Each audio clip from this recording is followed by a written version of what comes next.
De onde vem o transtorno de personalidade borderline? A pessoa já nasce assim ou ela se torna assim? Olha, essa é uma daquelas perguntas que movimentam a psicologia há muito, muito tempo. E hoje, usando como base o livro Eu Te Odeio, Não Me Deixe, a gente vai tentar desemaranhar esse novelo e entender as raízes dessa condição. Bom, o nosso papo vai seguir este roteiro aqui. A gente começa com o debate central, depois vamos dar uma olhada no que a biologia nos diz, o fator natureza. Em seguida, a gente mergulha no fator criação, para ver o peso do ambiente. Daí vamos focar numa fase super importante da infância. E no final, a gente junta tudo para ver qual é a resposta que faz mais sentido hoje em dia. Então, vamos lá. A grande questão que sempre surge é: o que exatamente dispara o transtorno de personalidade borderline? O que é que molda uma pessoa a ponto de ter emoções tão à flor da pele e relações tão intensas? No fundo, a pergunta de $1 milhão é essa aqui. A origem do transtorno está na nossa biologia, em algo que a gente herda, ou ela é construída pelas nossas experiências de vida, principalmente lá na infância? É o eterno debate, né? Natureza versus criação. Para a gente entender melhor essa briga, vamos pensar da seguinte forma. De um lado, a gente tem a natureza, que seria o nosso temperamento. É a nossa matéria-prima, aquilo que já vem, digamos, de fábrica. Do outro lado tem a criação, que vai moldar o nosso caráter. É como as experiências da vida vão esculpindo essa matéria-prima.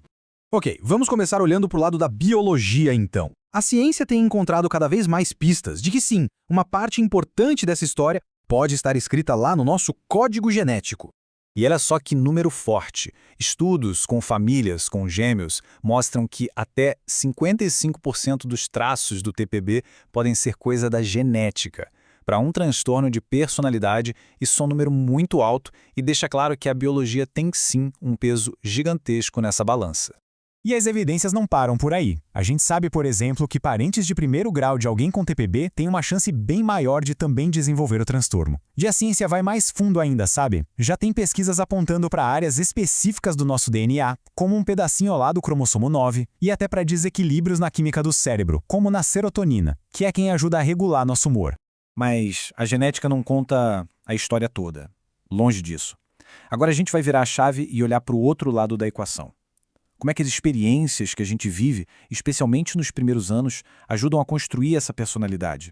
E para entender o poder do ambiente, a gente precisa falar da teoria das relações objetais. O nome pode parecer complicado, mas a ideia é bem simples, na verdade. Pensa que as primeiras relações de uma criança, principalmente com os cuidadores, funcionam como um mapa, um manual de instruções que ela vai usar para o resto da vida em todos os outros relacionamentos. E tem uma janela de tempo que é crucial, ali entre 1 ano e meio e 2 anos e meio de idade. É aquela fase do eu faço sozinho. A forma como os adultos reagem a essa busca por independência pode construir uma base sólida para a identidade da criança ou pode fragilizar tudo. E é aqui que os extremos são muito perigosos. Tanto aquele cuidado que sufoca, que não dá espaço para a criança existir, quanto a negligência, que deixa a criança desamparada.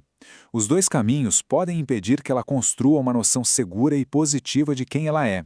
Agora a gente vai mergulhar de cabeça em um modelo de desenvolvimento que é a chave para entender o argumento da criação. A psiquiatra Margaret Mahler nos deu um mapa incrível desse processo todo.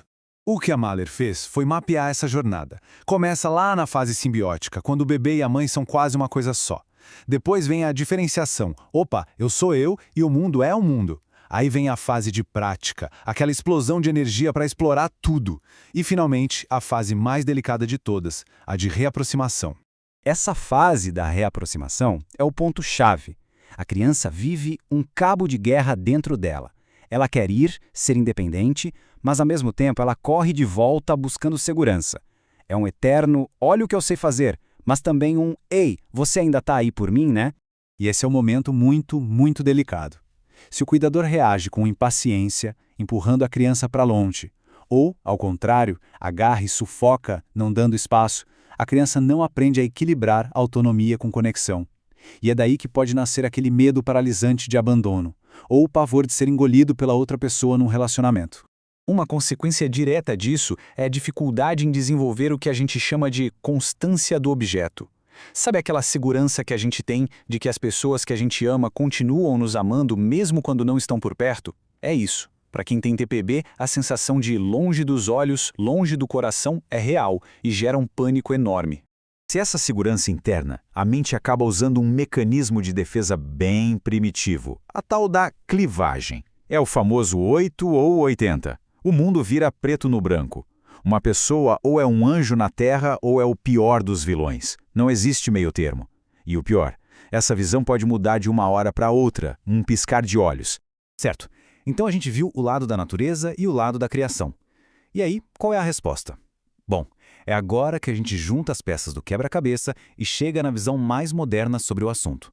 Ficar tentando achar um culpado só, ou a genética ou a criação, é uma armadilha. A realidade é muito mais uma via de mão dupla. Imagina só, uma criança que já nasce com um temperamento mais sensível pode gerar mais estresse nos pais. E a reação desses pais, por sua vez, vai impactar ainda mais essa criança. É um ciclo que se retroalimenta.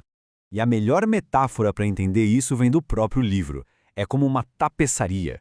Uma tapeçaria complexa, onde não existe natureza contra a criação, e sim natureza e criação. São os fios da genética, da biologia, das experiências de vida, todos eles se entrelaçando para formar o desenho final. Então, a conclusão é que o TPB surge da interação. É como se existisse uma vulnerabilidade biológica que a pessoa herda e um ambiente invalidante ou traumático na infância viesse e ativasse essa vulnerabilidade. Um fator vai potencializando o outro. E talvez essa seja a lição mais importante de todas. Entender as origens do TPB não é sobre achar culpados, é sobre reconhecer a complexidade incrível que é formar um ser humano. É um convite para a gente olhar não só para o transtorno, mas para a pessoa, com muito mais compaixão e com uma visão muito mais completa.